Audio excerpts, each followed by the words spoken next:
I was just a kid. 20, maybe. Thought I was tough, you know? Green as hell, but thought I was John Wayne's younger brother. Landed in country in '68, full of piss and vinegar. Looking to avenge my buddy Dennis, who'd bought it in Hugh. Dumb kid stuff.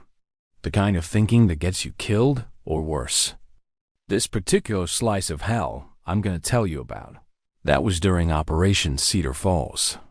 January '67. Though for me, it feels like it's always January '67 in some dark corner of my mind. We were in Sai Chi, the Iron Triangle they called it. And our job? Peel the earth. That was the phrase going around. Peel it back like an orange. Expose everything Charlie had hidden underneath. Sounds neat on paper, don't it? Like spring cleaning, but with bombs and bulldozers. The air that morning, God, it was like breath and soup.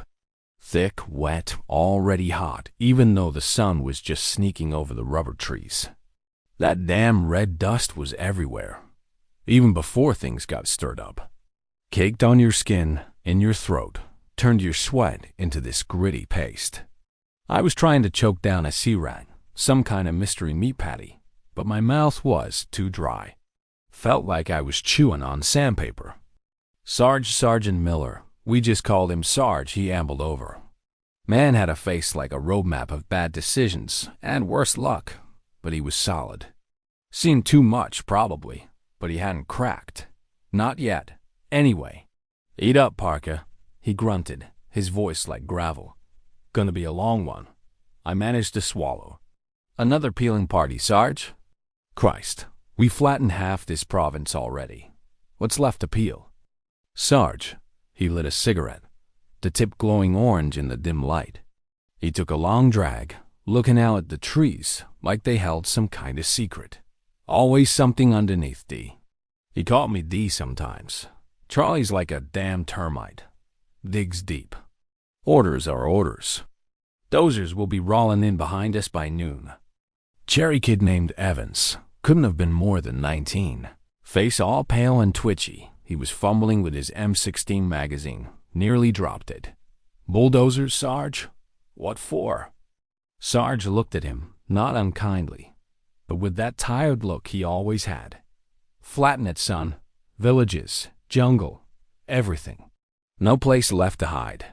Reconfiguring the landscape, they call it. Reconfiguring. Sounded so sterile. I remembered the villages we'd already reconfigured. Empty huts, sometimes still smoking. The faces of the old folks and the kids as they were herded onto trucks, going who knows where. Their eyes blank.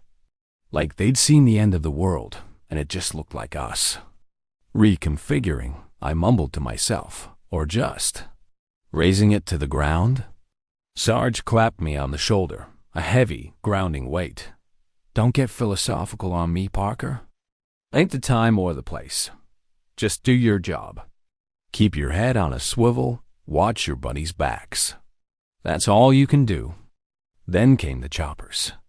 That familiar wop dash wop getting louder, shacking the damn ground. Dust devils dancing around us. That red grit getting in our eyes, our mouths. Yeah, another day at the office. We moved out. Sun climbed. Hotter than a $2 pistol. We were sweeping through an area that napalm had already paid a visit to. Trees were black skeletons against a hazy sky. The ground crunched under our boots. Smelled like burnt everything. Burnt wood, burnt chemicals, burnt. Something else I didn't want to put a name to. In the distance, you could hear 'em. The bulldozers. Roaring like angry dinosaurs, tearing up the earth. Our squad was strung out, cautious. You never knew what was underfoot. A punji stick, a toe popper, maybe something bigger. We were looking for tunnel entrances, weapon caches, any sign of Victor Charles. Got something here. I called out, keeping my voice low, clicking the mic on my handset. Looks like a collapsed tunnel mouth. Maybe old. Sarge's voice crackled back. Roger that, Parker. Be careful. Could be booby-trapped. Cherry, you and Doc stay put. Cover us. D, with me. We edged closer. The earth was disturbed, yeah, but it looked like it'd been caved in for a while. Sarge poked at it with the muzzle of his .16. Dark hole underneath. My skin prickled. You always felt it when you were near one of those holes. Like standing on the edge of something awful. Don't like the looks of it, Sarge muttered. Probably empty. But mark it for the engineers. Let them play with it. And then the world exploded. Not a boom, not at first. More like a sudden violent rip in the fabric of the air. Octa 47. Close. Too damn close. Contact front? Sarge screamed, already diving for cover behind a charred log. Get down. Bullets snapped past my head, angry hornets. I hit the dirt, belly flopping into that stinking burnt earth. Tasted ash and fear. Then I heard it. A yelp. High-pitched. Cherry. Cherry's hit. That was Doc Johnson, our corpsman. Young guy, barely old enough to shave. But he had guts. I risked a look. Saw Doc crawling towards Cherry, who was laying twisted on the ground. The gunfire was coming from a thicket of bamboo to our right. Couldn't see him, but they sure as hell saw us. The next few minutes were a blur. Noise, mostly. The familiar cough of our M16s, the sharper, faster bark of the AKs. Sarge was laying down, suppressing fire, yelling orders. I was trying to get a beat on where they were, but it was like shooting at ghosts. My heart was pounding so hard, I thought it would bust out of my chest. Adrenaline dump, the kind that makes your hands shake, but your mind go crystal clear. Doc, status on the kid, Sarge yelled over the din. Leg wound, bad bleeding. Need a bird, Sarge, soon as this shit stops. Doc was already working on Cherry, trying to slap a pressure bandage on. I saw movement in the bamboo. A flicker. Didn't think, just reacted. Squeezed the trigger. Pop, pop, pop. The M16 bucked in my hands. Heard a kind of gurgle, then nothing. Did I hit him? Who the hell knew? You just sprayed and prayed in those situations. Sarge pulled the pin on a frag, lobbed it into the bamboo. Hump, earth and bits of bamboo flew up. Then, silence. That heavy, ringing silence after a firefight that's almost worse than the noise. Your ears are still screaming, but the world's gone quiet. Too quiet.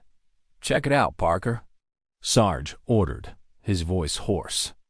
My legs felt like lead, but I got up, moving low and fast towards the bamboo. M16 out front, finger on the trigger. Parted the stalks. And there he was. VC. Kid couldn't have been much older than Cherry. Eyes wide open, staring at nothing. Pool of blood spreading out from under him. His AK lay beside him. My stomach churned. Bile rose in my throat. I'd killed him. Maybe, or maybe it was Sarge. Didn't matter. He was dead. And I was standing there looking at him. I just turned around, walked back to Sarge. Clear, Sarge, I said, my voice sounding distant, like it belonged to someone else. Sarge nodded, his face grim. All right. Doc, calling that dust off. Get Cherry out of here. Rest of you, spread out. Check for any more of these damn holes. We ain't done peeling yet. I watched Doc talking into his radio, his voice urgent. Cherry was moaning softly, his face pale as a sheet. And beyond them, across the blackened field, the bulldozers kept coming. Closer now. Great yellow beasts, their blades scrapping against the earth, leaving wide, raw scars. They were the real peelers. We were just the scouts, flushing out the vermin before the exterminators moved in. The chopper came, beat the air into submission, and whisked Cherry away. We humped back to the LZ later that afternoon, sun starting to dip, painting the sky all shades of orange and purple. Beautiful, if you didn't know what was happening down below. I slumped down near the perimeter, too tired to even unbuckle my gear. That red dust, it was caked on me like a second skin. Sarge found me, handed me a canteen. Water never tasted so good, even warm and tasting of plastic. He lit another cigarette, offered me one. I took it. My hands were still shacking a bit. "Kid'll make it," Sarge said, breaking the silence. "Yeah," I said. "Back to the world. Lucky bastard." Sarge grunted. "Maybe. Ward is things to you, Dee. Even if you get out in one piece. Physically, anyway." He took a drag, looked out at the horizon where the bulldozers were still at it, their headlights cutting through the dusk now, like monstrous fireflies. "They'll be at this all night, I reckon." "What's the point, Sarge?" The words just came out. I hadn't meant to say sounded too much like doubt. And doubt in that place was a dangerous thing. All this peeling. What are we going to find underneath all that dirt and rubble? Peace? Sarge was quiet for a long time. Just the crickets starting up their nightly chorus and the distant, relentless roar of the dozers. Finally, he tossed his cigarette onto the red earth, crushed it under his boot. "Damned if I know, Parker," he said, his voice softer than I'd ever heard it, almost sad. "Damned if I do. All I know is my orders, and trying to get as many of us grunts home in one piece as I can." He stood up, stretched his back. "Get some rest. Tomorrow's another day of peeling." But I couldn't rest. Not really. Lay there on that hard ground, staring up at a billion stars that didn't give a damn about us or our war. All I could see was that kid in the bamboo, his eyes wide. All I could hear was the screaming of the metal tracks on the bulldozers, grinding away at the land, grinding away at something inside me too. That red dust, it got into everything. Our clothes, our food, our lungs, our memories. You could wash your skin, but you couldn't wash that dust out of your soul. It became a part of you, a permanent stain, proof that you'd been there, that you'd seen the earth peeled back and witnessed what lay beneath. And what lay beneath? More often than not, just more questions, more emptiness, more red dust. Yeah, that's the story. Or part of it anyway. Don't know if it's what you were looking for, but it's the truth. My truth anyhow. Make of it what you will. Just remember the dust.